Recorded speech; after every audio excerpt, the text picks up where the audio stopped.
Bismillah, wassalatu wassalamu ala Rasulullah. I am Dr. Abdulaziz Al Anazi, an assistant professor in the Department of Chemical Engineering in King Saud University. It is my absolute pleasure to be here with you today for the 10th International Conference on Water Resources and Arid Environment.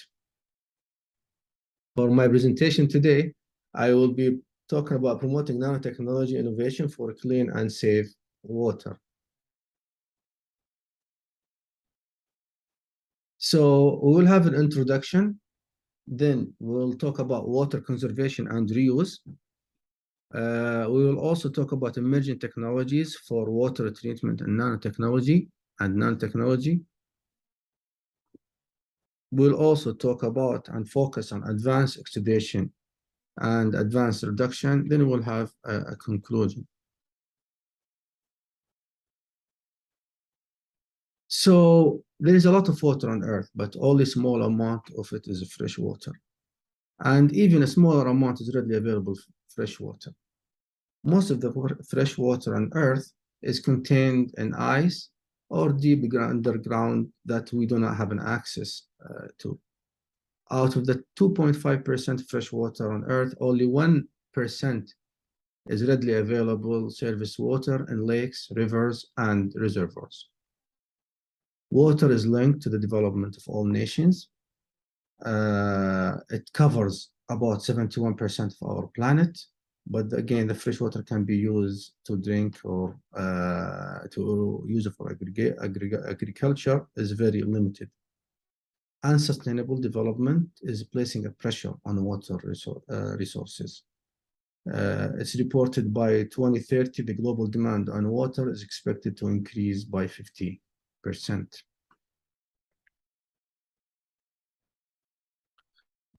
So there are many factors that contribute to our water challenge.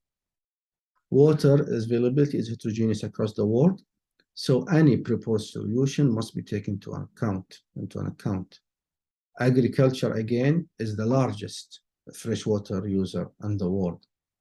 So this sector has a huge impact on water availability and leading to water scarcity. Water pollution and lack of sanitation systems result in many people drinking unsafe water and even drinking untreated water, even in areas where drinking water is treated. Now we have emerging contaminants that pose short-term and long-term health effects. Climate change affects many regions across the world in many different ways.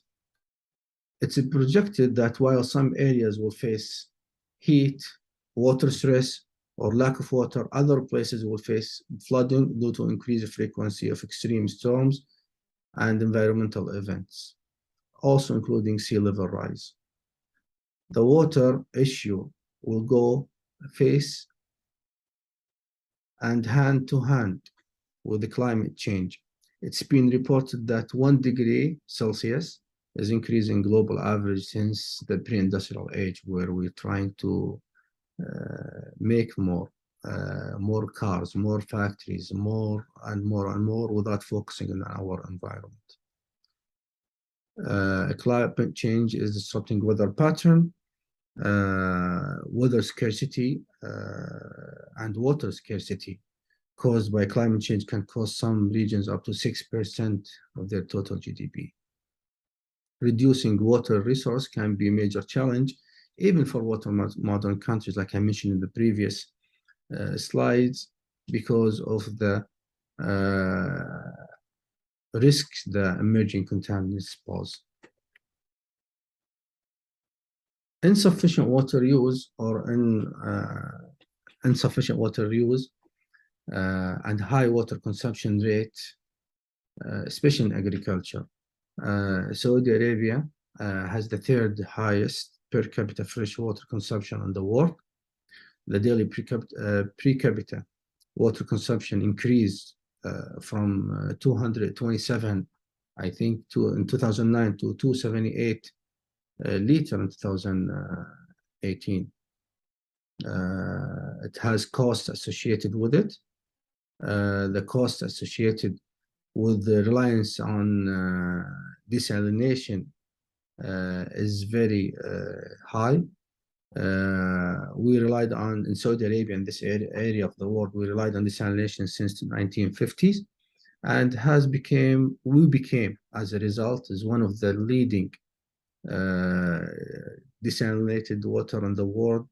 Very advanced desalination techniques being used in Saudi Arabia.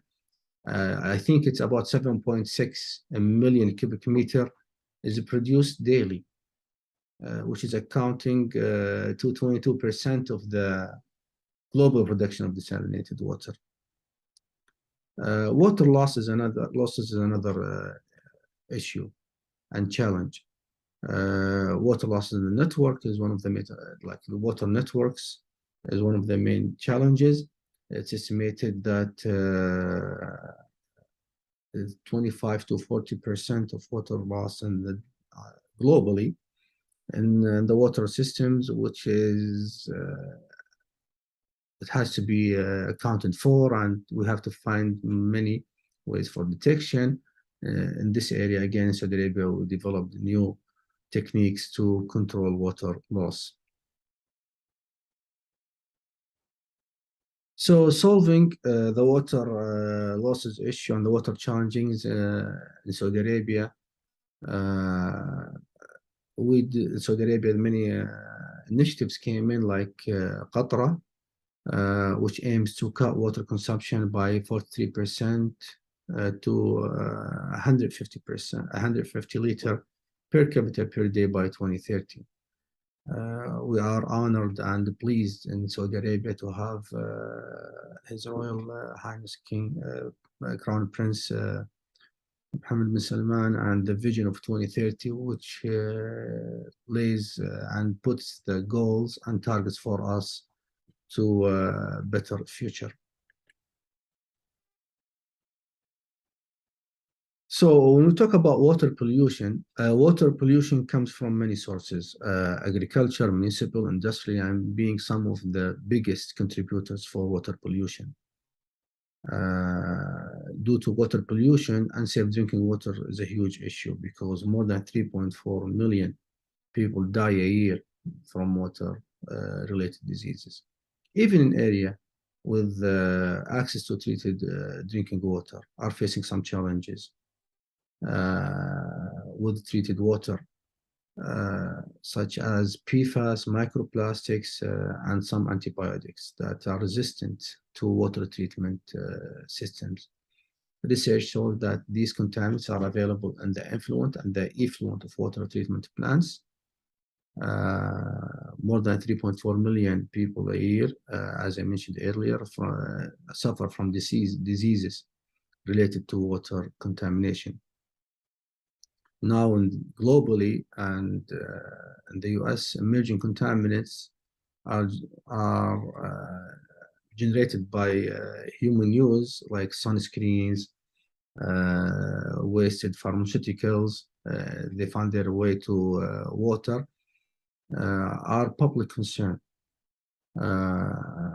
Drinking water sources are affected by agriculture's runoff and industrial and municipal wastewater discharges. The designs of conventional water treatment, they don't necessarily remove. They're all designed for COD, ammonia, TDS, chloroforms. However, the pharmaceuticals and personal care products have found their way to be resistant to these two conventional water treatment plants.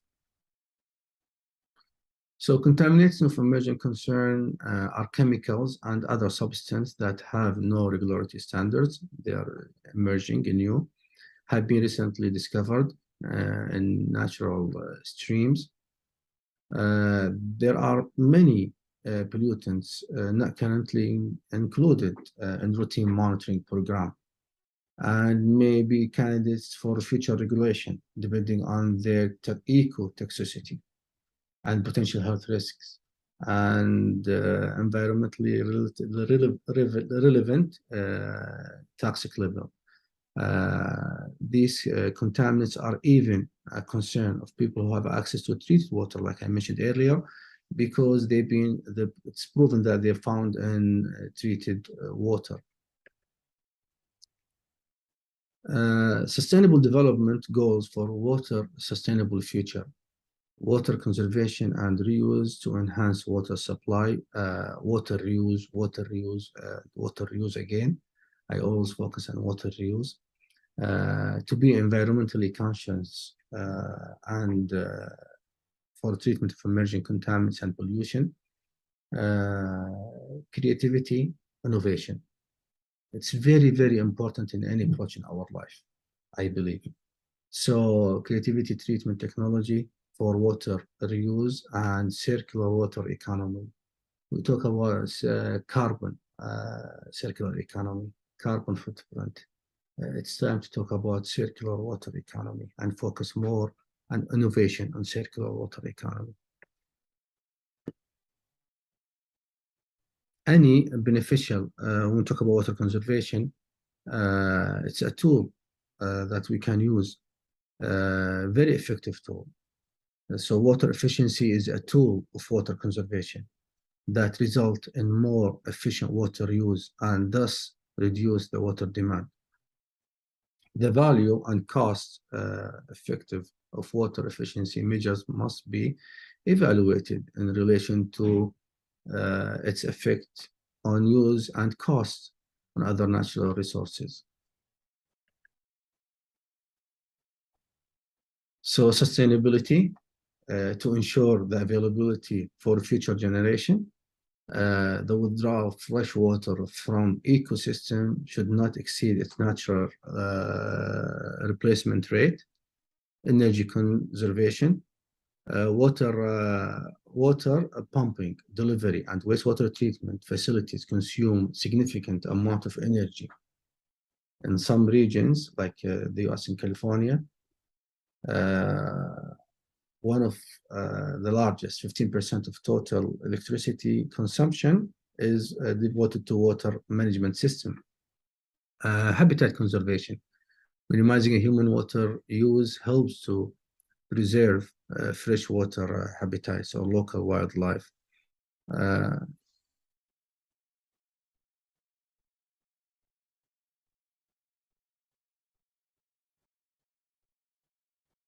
So more on water conservation technology, the process of conservation may be synonyms of preservation against loss or waste.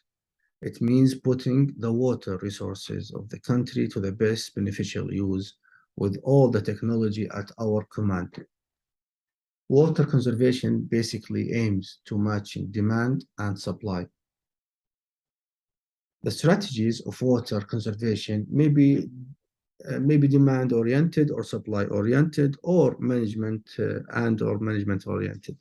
The strategies may vary depending upon the field of water use. It's either domestic, irrigation, or industrial use. For example, rainwater harvesting, where it's you can control the runoff of buildings and storing the rainwater underground for later use. Rainwater harvesting is an artificial recharging are becoming very important issue, and it is essential to stop the decline of groundwater levels. It has many advantages. It is sufficiency to water supply. It reduces the cost for pumping underground water, for example. Provides very high water and soft like water quality. It's easier to treat, improves the quality of groundwater through the dilution when it's recharged, and many other advantages.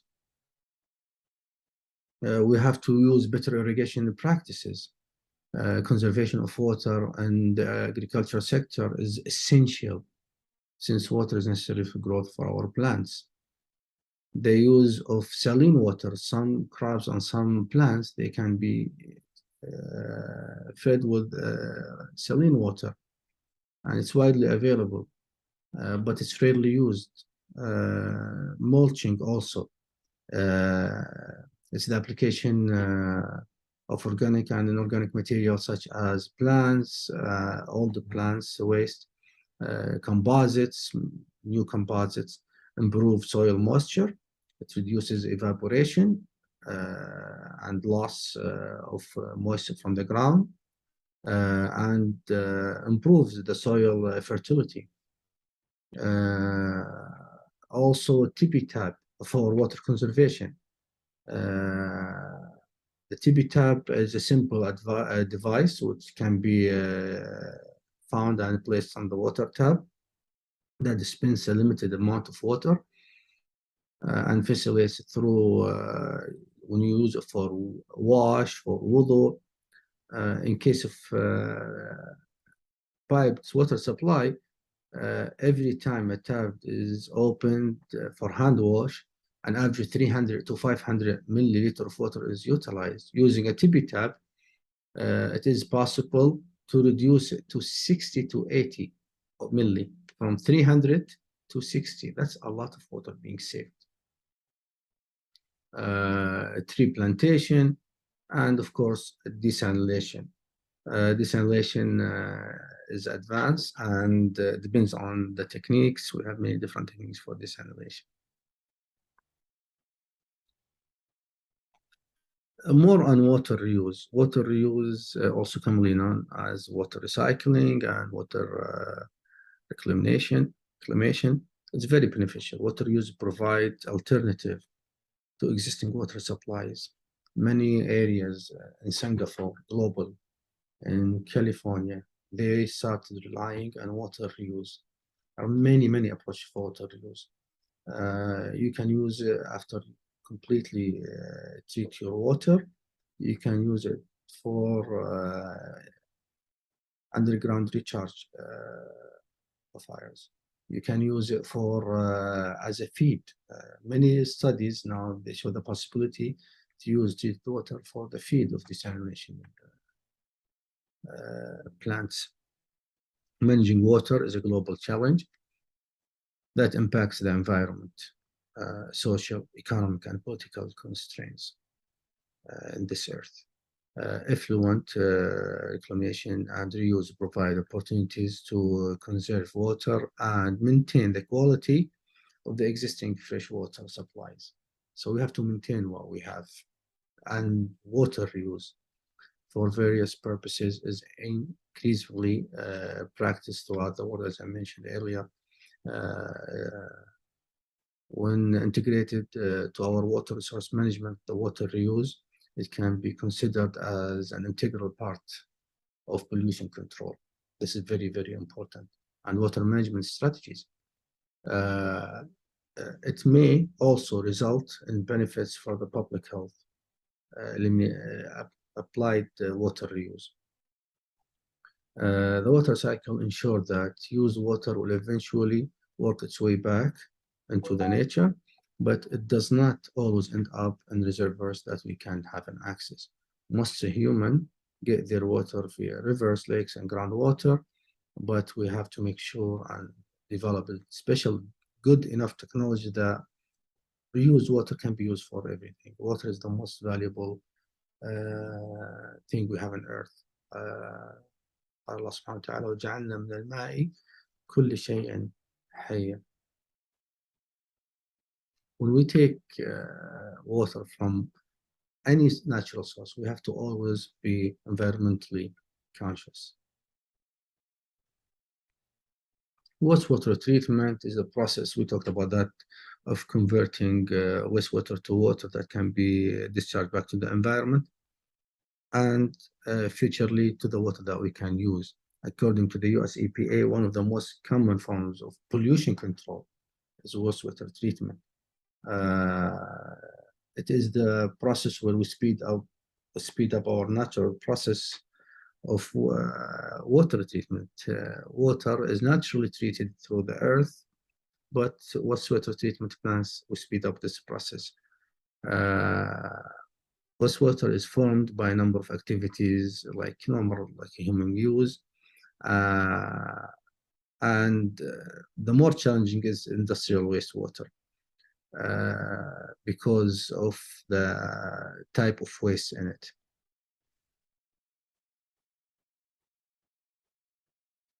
So more on emerging technologies for water treatment. We have membrane technology is well-developed technology, and it's advancing more and more. So membranes are classified as a thin layer barrier for size differential separation, which are usually integrated with chemical and biological treatment processes or as standalone technology. For a typical membrane mechanism, there is usually a driving force, such as a semi-permeable barrier, which controls the rate of movement of component by fractional permeation and rejection through the pore size of the membrane. There are many types of membranes. We have microfiltration, they apply microfiltration, ultrafiltration, ion exchange, reverse and forward membrane, electrodialysis and electrodialysis reverses membrane. Also, we have for treatment, we have microalgae. The use of microalgae based wastewater treatment depends on the type of algae, and there's a lot of science in microalgae. The size, the type, the species. They are common open pond and closed bacterial reactor. Also, we have the microbial fuel cell. Microbial fuel cell are chemical reactor system that generates electricity from biodegradation of organic material with the help of suitable microbial substrate. Typical type of microbial fuel cells have three major components, which is the electrodes, separators, and electrons. The impact of nanotechnology and nanotechnology trend in the advancement of methods and techniques for water treatment would be more promising in the years to come. Scientists are working so hard to develop the nanotechnology, and nanotechnology has been recognized as a technology that could play a significant role in many environmental approaches, in addressing many problems associated, also addressing many problems associated with water purification. Recently, many development in nanotechnologies and for wastewater treatment based on nanofiltration for biologically treated sewage.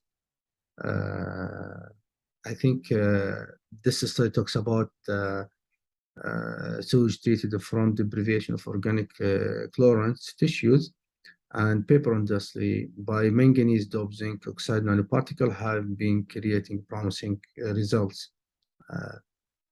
Different metal catalysts has been synthesized in nano size, and their application for water treatment has been in studies.